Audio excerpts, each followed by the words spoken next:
Hello, Barmy Badger Army. Hey, Badger Army. Welcome to the show, guys. And today we are going to talk about a couple of different topics. Welcome once again to On the Bench with myself and Mr. Nick. Today, Nick, what are we going to be talking about today? We're going to talk about the two documentaries that have just come out about the Fyre Festival. Okay. And also Gemma Collins. We don't talk about her very often, but she's been on Dancing on Ice and fell over at the weekend. Oh dear. So what happened about this Fyre Festival, Nick? Tell us all about that. The Fyre Festival was in April 2017 and it was organised by entrepreneur wannabe Billy McFarland. Okay. And rapper famous in the 90s and noughties Ja Rule. Ja Rule, it was organised by Ja Rule. Okay. Partly, yeah, he was sort of like a business partner, but it was mainly organised by Billy McFarland. Okay. Now, the plan that they did was to hold a festival in the Bahamas. Okay. Originally, they wanted to do it on an island that was once owned by Pablo Escobar. Okay. But they had to move it to Great Exuma in the Bahamas. Right. And they flew out a bunch of famous models. Right. The sort Okay. who have millions of Instagram followers. Okay. Yeah. And basically advertised them as this big event. You know, it's like a week in paradise with live music, luxury villas. Yeah. I think Major Lazer and Blink 182 were two of the acts who'd apparently been booked.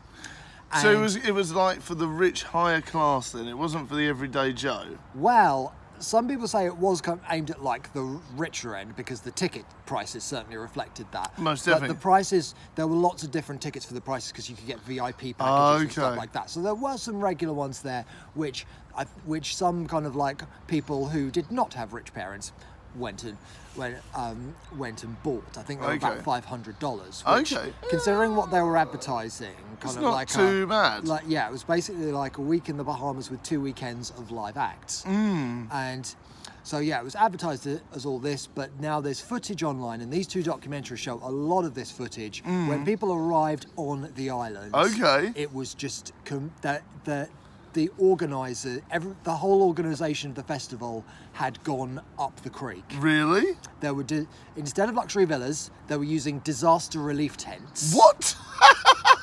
They were there was next to no clean water. There was there was none of the gourmet cuisine they were advertising. There was a picture on Twitter going around of basically a badly prepared cheese and salad sandwich. What? The whole thing was completely disorganized, and they basically just had to try and get everyone off the island. The whole thing, and there was bad rain at night.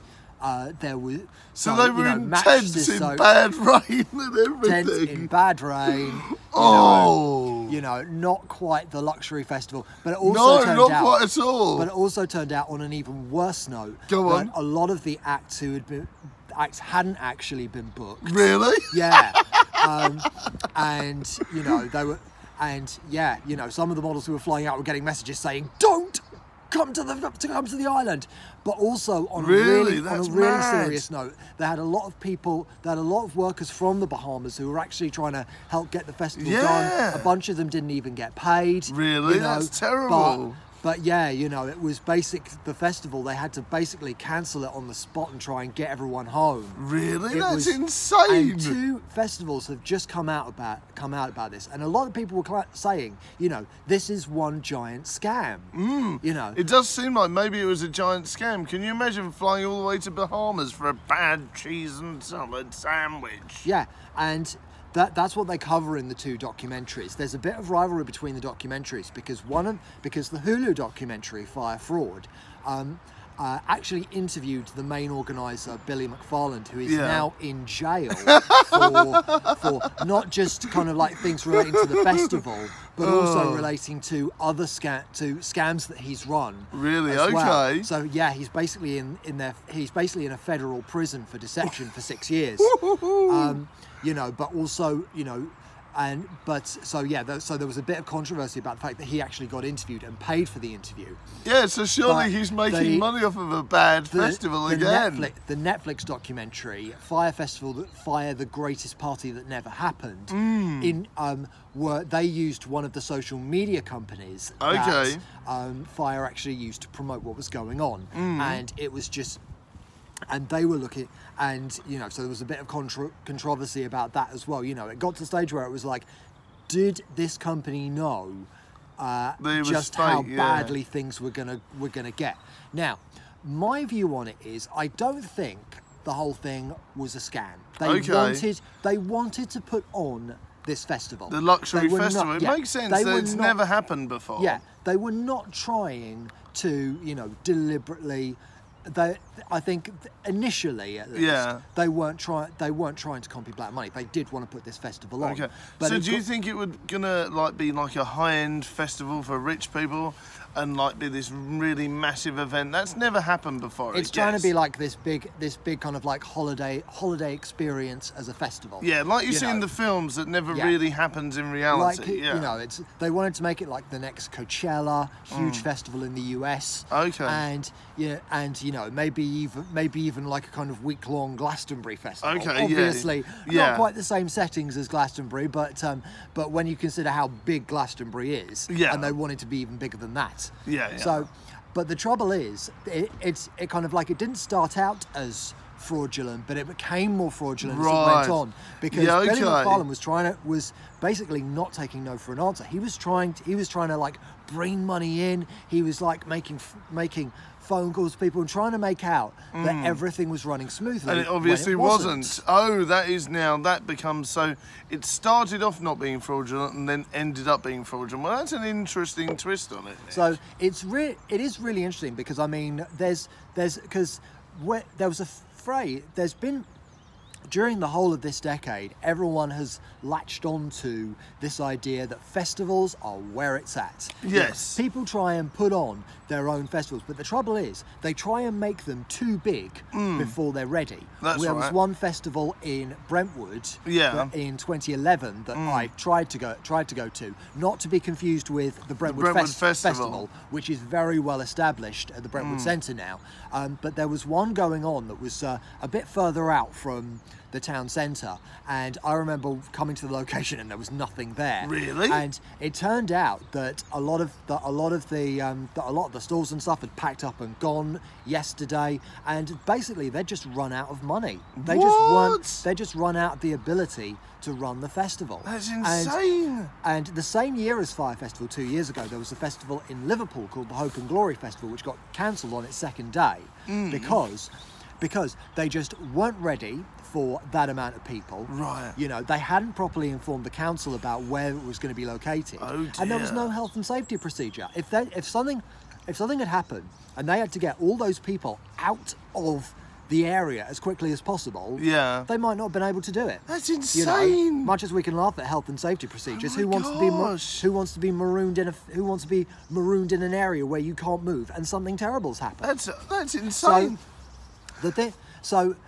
And Fyre Festival was basically all of that on an enormous level, And there's been lots of fallout from the documentary. You've got the two sides pointing fingers at each other, saying yours wasn't ethical, well, yours wasn't ethical. Ja Rule has taken to Twitter saying he too was, scammed. Really? Yeah, So he's saying that he was actually scammed by the creator. He was sort of like, because I mean, in many ways he was like he was the more famous of the two. That's obviously. right. Yeah. So he was so there was a lot of. So I think he had a backlash as well. I mean, he's never actually been formally charged with anything, because I don't think he was actually that involved in the actual organisation of the festival. He just sponsored it, sort of thing. Yeah. Okay. So, but yeah, that must be terrible. Yeah, it must be huge lawsuits. Yeah, against him now. And it must be terrible for Ja Rule, because obviously he was famous at the time, quite big. He obviously wanted this to be a really big occasion, really help his career, and it backfired terribly. No wonder he's going to go to Twitter and say, this had nothing to do with me, I just sponsored it. He's just trying to wash his hands clean of it, but you know, whether he actually ever will remains to be seen. Indeed. But something else that a lot of people said is that's the power of social media like Instagram. Most definitely, you know, one influencer, I think it was one of the Jenner sisters, got paid about $250,000 just to post about it on her Instagram page. Whoa, that's mad. Which is ridiculous. That's insane. You know? And I think it goes, and I think what I really hope is that as social media users, we learn from this, you know, don't let things, things are being painted to you as, perfection, you know, and as kind of, and, with things like the Fyre Festival, it goes to show that people will, we can all laugh at, ooh, look at all those rich kids who got caught out. Most definitely. But there were so many people in the Bahamas who lost out. There are now GoFundMe pages to try and get some money raised for the people who lost so much money. Well, because if you're banking on a big job from a festival and then you don't get paid, that's insane. Yes. But we can definitely talk about this more in the comments below, but we're going to mention another key thing you wanted to talk about the other day, and that was Gemma Collins on ice. We don't talk about her too much because she has enough publicity already. Far too much. Yes, there's a clip doing the rounds. She's skating along, boom, stacks it. She gets up, she's laughing about it. Yeah. But a couple of days later, she was filmed in a wheelchair. Oh, but the thing is, I know it sounds horrible, but that happened to her before. Only a few months ago, on stage, there was a weird hole in the stage, apparently, and she stepped back and fell again. So this was only a few months ago. That's twice in a few months. Regardless of your thoughts on the lady in question, in Gemma's idea, twice having a bad accident on a TV show. Come on, you've got to start feeling sorry for her a little bit. Just a teeny whizzle. Just even because, regardless of your thoughts on the lady, the fact that she's hurt herself twice on recent TV shows, surely that garners just a tinge of sympathy. I don't know about you, Nick. What do you think? Well, I say full credit to her for getting back up again and laughing Most definitely, and giving it a go. At least she did that, because I believe that on the first time it happened, on the other one, she was really angry. Because obviously, they should have informed her about the stage and she hurt herself. But with this, it's not her fault she slipped, and it's no one's fault, it's just an error. But power to her for going on the show and trying her best, and obviously it's not her fault she hurt herself. I'd love to know what you think more about that, Nick. Do you think that the BBC are viable, or the ITV? It was ITV. Yeah, yes, viable for that, or do you think it's just something that happened? What do you think, Nick? Well, to be honest with you, I'm kind of surprised more people don't fall over on Dancing on Ice. I know, yeah, I know. It's quite an extreme thing to do if you think about it. If you've not been a professional ice skater, or you're just the everyday Joe, or just a normal celebrity, as it were, and you go on this program where you could potentially hurt yourself, what's that about?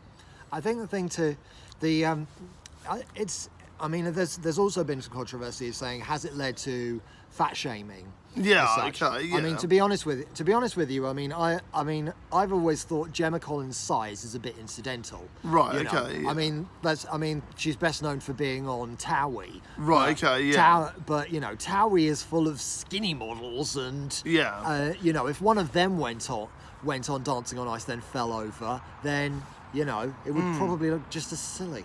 Yeah, most definitely. It probably would be, wouldn't it? It'd be rather random. But then, like I said, if anything, it adds variation to the show. Different plus-size models, things like that. Surely that's a good thing in some ways, Nick.